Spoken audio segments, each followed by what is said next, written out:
Raja Saab teaser వచ్చేటప్పటి నుంచి టీజర్పై బాగా negativity spread చేస్తున్నారు కొంతమంది యూట్యూబర్లు. అందులో ఒక యూట్యూబర్ ఏదో మూవీపై పగబెట్టినట్టు మరి నెగిటివిటీ స్ప్రెడ్ చేస్తున్నాడు చెత్త నా కొడుకు. అందరూ టీజర్ చూసాక వింటేజ్ డార్లింగ్ గుర్తుకొచ్చారని చెప్తుంటే ఈ కొజ్జానా కొడుకు మాత్రం ప్రభాస్ లుక్స్ ని దారుణంగా ట్రోల్ చేస్తున్నాడు ఈ చెత్త నా కొడుకు. టీజర్ అనుకున్నంత బ్యాడ్ గా అయితే లేదు, బాగానే ఉంది. ప్రభాస్ అని లుక్స్ కానీ కామెడీ కానీ బాగానే ఉన్నాయి. కానీ టీజర్ చూసాక మూవీ మొత్తం ఒక సెట్స్లో గ్రీన్ స్క్రీన్ మీద తీసిన ఫీలింగ్ అనిపించింది. అయితే టీజర్ ఒకటే చూసి మన మూవీని జడ్జ్ చేయలేం కదా. కానీ కొన్ని చోట్ల విఎఫ్ఎక్స్ చాలా బ్యాడ్గా ఉన్నాయి. నిజం చెప్పాలంటే నాకు రాజ్యసభ మూవీ పైన ఎలాంటి అంచనాలు లేవు. దానికి తోడు పీపుల్ మీడియా బ్యానర్ నుంచి ఒక మంచి మూవీ కూడా లేదు. కానీ రాజ్యసభ టీజర్ చూసాక మూవీ ఎక్కడో హిట్ అవుతుందనే చిన్న హోప్ ఉంది. మూవీ ఏమాత్రం తేడా కొట్టినా ఇంకా మారుతి పరిస్థితి ఏంటో అందరికీ అర్థమవుతుంది.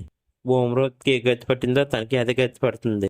కానీ కొంతమంది యూట్యూబర్లు మాత్రం చాలా నీచంగా ట్రోల్ చేస్తున్నారు. అందులో ఒకడు పనిగట్టుకుని మరీ ట్రోల్ చేస్తున్నాడు చెత్త నా కొడుకు.